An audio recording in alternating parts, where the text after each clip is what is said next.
and welcome to Our Mind Gym with Renee, a Team Ferris original production, where we believe that motocross is more than just going fast. It is an empowering vehicle that teaches us how to navigate life. Join us weekly as we discuss the life lessons and growth mindset that give us a competitive advantage both on and off the track. Hello, and welcome to episode 2. I am your host, Renee Ferris, and today I'll be discussing the top 10 mistakes people make that keep them stuck in their own way. Now, I did have another episode planned for you guys today, but as I have leveled up in my business and put myself out there and, taken some risks that put me a little bit outside my comfort zone, I've noticed a few of these things popping up. And as I've been using the tools that I know to work through them, I realized that just how invaluable this level of awareness is. And I thought this is actually a perfect podcast topic. And I wanted to jump on here and share this with you today. So grab a pen and a pad because this one you won't want to miss. So number one of the biggest mistakes that I see people make, myself included, is we tie our self-worth to the result. Now, a saying that Dean and I love is that race day is an ordinary performance on a special day. And that really helps us to separate it out, because if we get so caught up on this has got to work and I've got to get this result, otherwise I'm not worthy, then it creates like a heightened level of anxiety and fear and stress around the situation. And it actually highly, highly affects our performance. Because the reality is, the more you want something, the more you fear the loss of it. And so if you start tying things like your self-worth, like if I don't get this result, people won't like me, or if I don't get this result, I'm going to be excluded. If I don't get this result, I'm not good enough. It starts to really affect your ability to be able to focus on the right thing at the right time. So my tip for this is, recognize when you're tying your self-worth to the result and bring yourself back and focus on the process. It allows you to enjoy the entire journey, because it's so easy. And I was chatting to somebody about this the other day, that can you imagine if you only liked race days and you didn't like all of the practice days and all of the work that went in? You've got maybe let's say 20 weekends a year that we race. That's like 20 days out of 365 that you like, and then the rest is just a slog. What kind of fulfillment or satisfaction is that anyway? So I don't know if I've gone off topic from my point here, but I'm just going to run with it anyway. So wrapping it up, race day is an ordinary performance on a special day. And you are worthy of love no matter what you've done, no matter what the outcome is. The second biggest mistake that I see people make is that we seek out praise for validation. So whenever we do something, have you ever caught yourself being like, how was that? Was that good? Did I do a good job? And you're like looking for somebody outside of you to pump you up, to praise you, to, make you feel good about what you've done, instead of you just being satisfied with the job that you've done. And so the cost of this is that when you're constantly seeking out praise and validation, we actually tend to avoid the hard things to keep up appearances. When I was younger, I had a lot of people praise me for, oh, you're good for a girl, right? Kind of insulting now when you listen to the language, but anyway, that aside, I kind of got addicted to that, and I really liked people thinking I was good. And so what would happen is, whenever I was out on a track, if there was a part of the track that I wasn't very competent at, I would avoid it, and I would just do the parts that made me look good or look better. Or I would even seek out competition that was slower so that I would look better, which looking back now is totally ridiculous, because I missed out on so much opportunity to improve. I didn't do the hard stuff. And now I'm looking back going, oh, I really wish I would have done those figure eights. I really wish I would have just done those drills even though I might have looked hopeless at the time, because in time, consistent practice, I would be a lot better and a lot further along now than I am. So my tip for that one is take no credit, take no blame, just keep focused on chief aim. And another thing that I do that really helps with that is just ask yourself, what's the aim of the game? So rather than, doesn't matter how I look, because to someone, I'm going to look fast, and to someone else, I'm going to look slow. So depending on which way you look at it, I'm actually both. So rather than trying to seek out one side when the other always exists, just accept it and, celebrate yourself. We don't need it from outside of us. Moving on.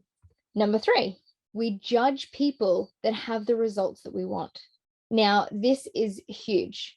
If you see someone with the results that you want and you start negatively judging them or talking bad about them or being like, oh, it's just because they've got talent, or, making some kind of excuse up, or just even looking down at them. But if you criticize and condemn the people that have the results you want, what on earth makes you think that you are then, when it puts you in a position that you could be that person, that you're going to do what it takes to get there?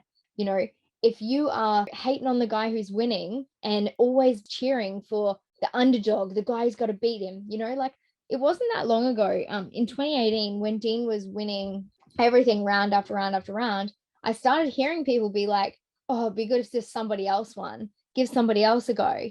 But what does that say about our mentality? If you're thinking, oh, I just want somebody else to win, then what are you going to think when you're the one winning? Like, put yourself in that shoes and goes, if you're talking down, are you going to want to be that person? Because you can't contradict it within your own mind of striving for one thing, but then putting it down at the same time. It just doesn't work, and it creates conflict in the mind. So celebrate others' successes. Number 4, blaming external people or events. Now, this is huge. I see at the races that are like at the end of the day or something like that, you'll hear where people are blaming the track. However, let me put this to you this way. If you had practiced that specific surface, would you still be blaming the track? No, of course not. We're blaming the track because the surface changed to something that we weren't as competent or confident on. And therefore, we start blaming the track and being like, well, it's the track's fault. What if we took full responsibility and said, okay, maybe I could go and ride that surface and get better at it. And then when I come back and the track dries out or it turns out like that, that could be my strength. And so, very important lesson to learn, that rather than blaming external people or events, that we start looking internally. What could I have done differently? What role did I play in this? Because when we pass off blame to someone else or something else, we're giving away our power. We're giving away our control. But when we take full responsibility, it gives us a tangible action that we can go and work on, grow and improve. Anyway, I'm rambling, so I'm going to move on. 5th mistake is fighting for our limitation. How often have you thought of something that you maybe is a challenge for you, or something that you feel like you're not doing very well at, and you just keep talking about it, and then you keep telling people, oh, but I always do this, I do that, and I just can't do this? We actually call it the C word in our house. And that's because I don't want my kids growing up talking about the things they can't do all the time. Because the more that we fight for that limitation, the more that we argue for it, I can't do it, and we reaffirm it and reaffirm it and reaffirm it, that becomes our identity. That becomes what we believe about ourselves. So what if instead of fighting for the limitation, what if we use that as an opportunity to spin it? So as soon as you go to fight for it, like you say, oh, I can't do this. What if we just pick up our language and we reframe it? A limitation being, I just can't get a good start. If you keep arguing for that and being like, oh, I just never get a good start here, and then somebody goes, oh, but maybe, and you go, no, look, trust me, every time I come here, I just stuff up the start. Not very helpful. But if we reframe that and go, in the past, I'd stuffed up my starts, but I have been working on them. And today I'm going in open-minded, and let's see how we go. And the other thing you could even do is start finding evidence for the other side. So what are all of the reasons why you could get a good start today?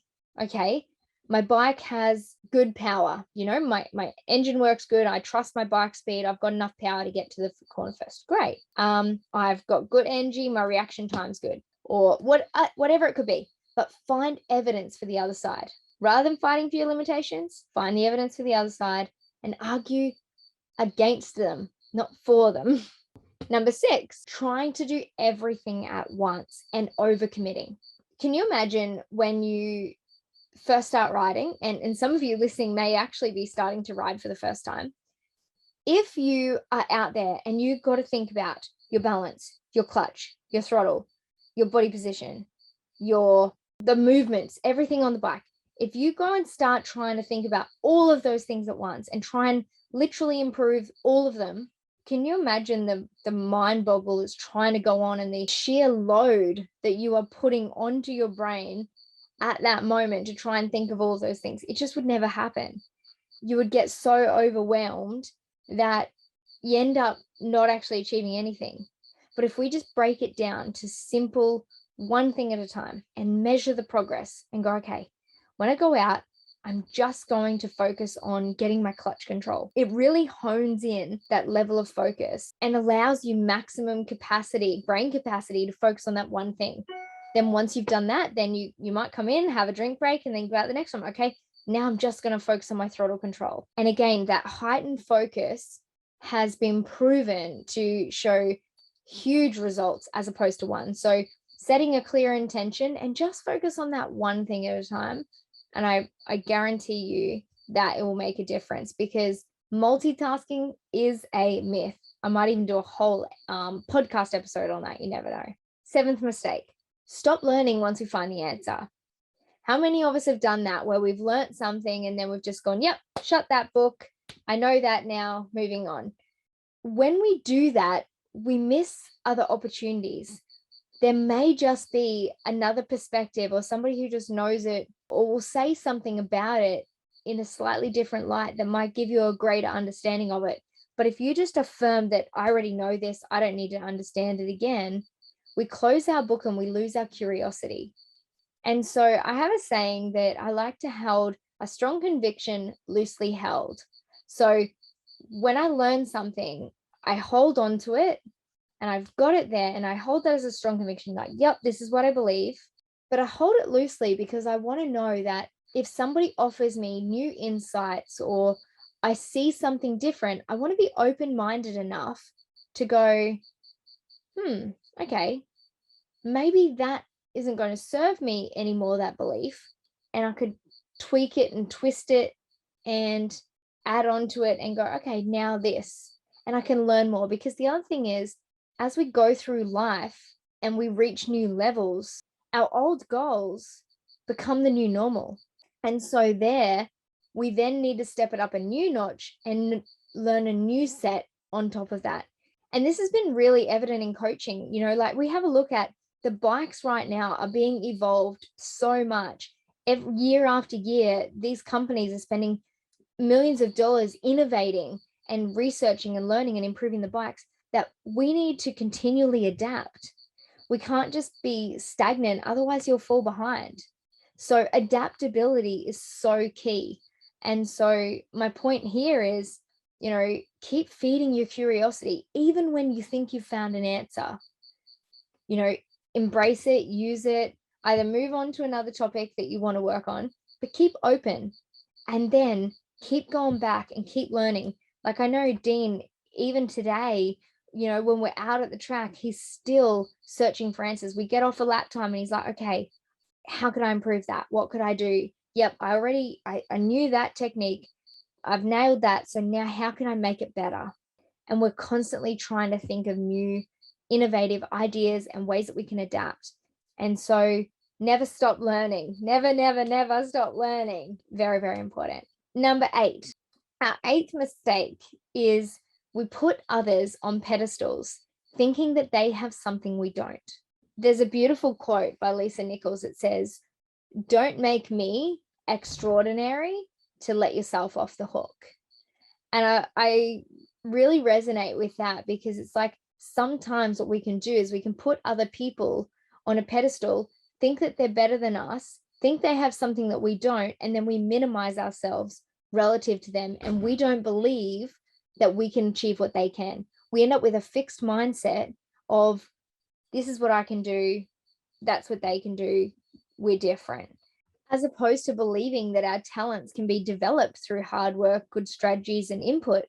And so if you do find somebody that you look up to and admire, a really quick and simple exercise that you can do is simply ask yourself very specifically, what specific trait, action, or inaction am I admiring or looking up to most? And then go and own that trait. Find the similarities and your unique expression of that trait. Where do you do the same thing? How do you express that specific trait that you admire in them in your own form? And as you own the traits, your confidence naturally grows with it. And you'll start to realize that if they can do it, you can too. Number 9, the 9th mistake is living too much in the external world and ignoring self-reflection and going inward. And that is where we're so busy and consuming and doing, and being with people and looking on social media and not actually taking a break to be with ourselves. And so my advice here is spend some time alone so that the voice on the inside is louder than on the outside, because you have a unique set of values that are truly important to you and that lights your soul on fire. But the more that we consume other people and that we are living in this complete external world, being busy and doing, we start to inject values from other people. We start doing things because of our circumstance rather than just being present and going, what would I love to do right now? What do I want to do? How do I feel? And so I think that self-reflection and alone time is critical. And that's why some of the most successful people in the world talk so much about meditation and mindfulness, because it's so easy to get swept up in life and external situations.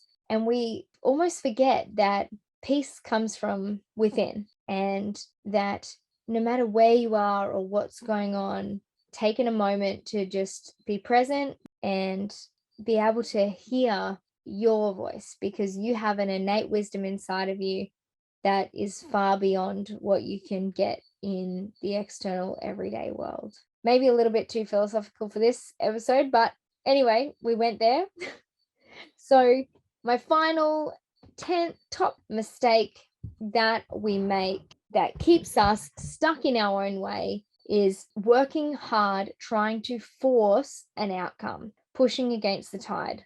So my tip on this one is know your goal and work towards it, but be flexible on the approach. Sometimes we get so stuck in our way and just almost pushing shit uphill, trying to force something, trying to force ourselves to be a certain way or force a situation, instead of just recognizing that maybe the universe has brought us this challenge for another reason. What if we radically accept where we're at, embrace the form it's showing in, and we start flowing with the tide? Because quite often, the more that we push against it and push against it, you might get strong arms swimming against the tide, but you'll go a lot further swimming with the tide. And so sometimes I think that when we are going against the tide, it's almost a sign to go, is this actually what I want? Is this really where I want to be? Because life doesn't have to be as hard as we make it out to be. And when you're on an inspired and aligned path, it's almost like even the challenges are fun. Like you really lose sight of the whole struggle. The struggle starts to fade and the challenges just get embraced. And it's such a different feel when you can just flow with the tide. And yeah, so I guess what I'm trying to say to wrap this one up is, if you feel like you're trying to constantly force something and the struggle is just getting greater and greater, I would take some time and almost go back to number 9 and just check in with yourself and really get clear, is this really inspiring? Because sometimes the challenge is there to help you grow. The struggle is there literally to force you to become stronger. And other times The challenge is there to redirect you, to help align you with something more inspiring, more purposeful, more meaningful. Yeah, I guess I just wanted to say, embrace the form that things are showing up in and practice radical acceptance and flow with the tide as much as you can. And so that's a wrap for my top 10 mistakes that people make that keep them stuck in their own way. I hope tonight has been insightful for you. Thank you so much for listening, and I'll see you next week. If you have been enjoying this podcast and are ready to dive deeper, release your own mental blocks, and see for yourself what life is like with more ease and flow, I would like to personally invite you to click the link below and book in your free strategy session. During this 30 minutes together, we will identify the top 3 things that are holding you back and create a customized action plan for you to move forward. Take action now and start thriving on and off the track.